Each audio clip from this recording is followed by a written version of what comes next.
গোটা দেশের পাশাপাশি রাজ্যেও ৮০তম স্বাধীনতা দিবস উদযাপন করা হচ্ছে। স্বাধীনতা দিবসকে কেন্দ্র করে সকাল থেকেই নানা অনুষ্ঠানের আয়োজন, আবেগের পাশাপাশি উৎসবের আবহ। সে ধারায় আজ আগরতলা পৌর নিগমের ১৮ নম্বর ওয়ার্ডে শ্রদ্ধায় স্মরণে স্বাধীনতা দিবস উদযাপিত। পতাকা উত্তোলন করেন কর্পোরেটর অভিষেক দত্ত। পাশাপাশি উপস্থিত ছিলেন সংশ্লিষ্ট ওয়ার্ড এলাকার অগণিত সাধারণ। স্বাধীনতা দিবস উদযাপন উপলক্ষে এদিন প্রগতি বিদ্যা ভবন স্থিত সিআরপিএফ ক্যাম্পে জওয়ানদের মিষ্টিমুখ করালেন কর্পোরেটর সহ উপস্থিত এলাকার বিশিষ্ট ব্যক্তিবর্গ। এক্ষেত্রে আগরতলা পৌর নিগমের কর্মীরাও উপস্থিত ছিলেন।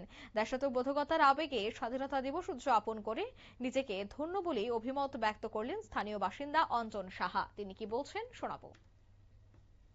কিভাবে পালন করছেন আজকে এই স্বাধীনতা? আমরা খুব আনন্দ সহকারে ৮০ বছর উদযাপন স্বাধীনতা দিবসের খুব গ্রেটফুলি এবং খুব ডিসিপ্লিনভাবে পালন করেছি। নিজেকে খুব ধন্য মনে হচ্ছে। আপনারা শুনলেন, অর্থাৎ এই দিনটি উদযাপনকে কেন্দ্র করে নিজেকে ধন্য বলে মনে করছেন বলে তিনি তার অভিমত ব্যক্ত করলেন। তবে গোটা রাজ্যের পাশাপাশি কিন্তু দেখা গেল ১৮ নম্বর ওয়ার্ডেও শ্রদ্ধা স্মরণে এই দিনটি উদযাপন করা হয়েছে যথাযোগ্য মর্যাদায় সমস্ত নিয়ম মেনে। এই মুহূর্তের সংবাদ এ পর্যন্তই। আমাদের পরবর্তী নিউজ এবং আপডেট দেখার জন্য অবশ্যই চোখ রাখবেন শুধুমাত্র নিউজ ভ্যানগার্ডের পর্দায়। ধন্যবাদ।